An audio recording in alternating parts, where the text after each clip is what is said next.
স্বর্গতম নিশুতি রাত এই, যখন চারিদিক নিঝুম, রাত গম্ভীর, রহস্যের জাল আরও গভীর হয়, আর ভূতের গল্পের আসরে রক্তজল হয়ে যায়। সাবধান, অন্ধকারের মধ্যে আপনার সাথে কে শুনছে? আপনি জানেন কি, ঠিক এমনই এক নিশুতি রাতে ঘটেছিল এক অভিশপ্ত অভিযান। গ্রামের শেষ প্রান্তে জঙ্গল ঘেরা সেই বিশাল নারিকেল বাগানটা নিয়ে আগে থেকেই নানা কথা শোনা যেত, কিন্তু রনি আর শাকিলের কাছে সেগুলো ছিল নিছক গাঁজাখুরি গল্প।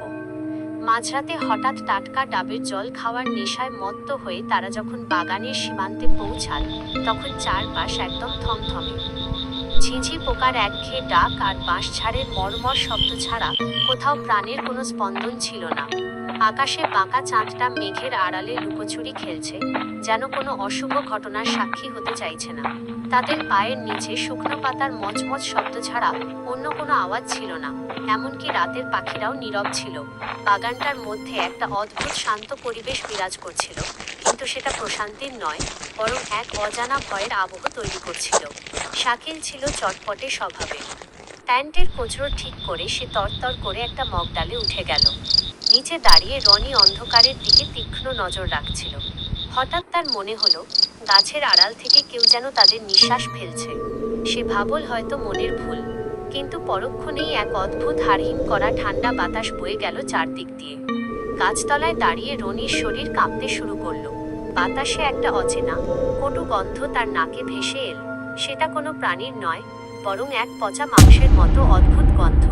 তার মনে একটা অজানা আতঙ্ক দানা বাঁধতে শুরু করলো। সে টর্চ জেলে অন্ধকারের দিকে ঘুরিয়ে ফিরিয়ে দেখল, কিন্তু কিছুই দেখতে পেল না। দূর থেকে ভেসে আসা ঝিঁঝি পোকার ডাক যেন আরো তীব্র হতে শুরু করলো।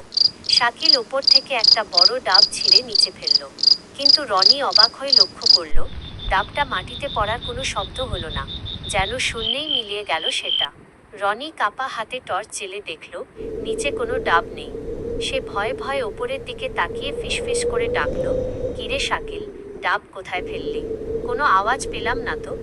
ওপর থেকে কোনো জবাব এলো না। কয়েক সেকেন্ডের এক অসহ্য নীরবতা। রনির বুক ধড়ফড় করতে শুরু করলো, তার শ্বাস প্রশ্বাস দ্রুত হয়ে উঠল। টর্চের আলো ওপরের দিকে স্থির করার সাহস পেল না সে। গাছের পাতার ছায়াগুলো যেন অদ্ভুত সব আকার ধারণ করছিল, যা আরও ভয় পাচ্ছিল তাকে। সেই নীরবতা আরও গভীর হতে লাগলো, যেন সময় থমকে গেছে।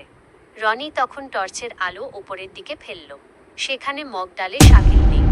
সেখানে উল্টো হয়ে ঝুলে আছে বিভৎস এক মূর্তি। তার সারা শরীর থেকে যেন পচা মাংসের গন্ধ বেরোচ্ছে।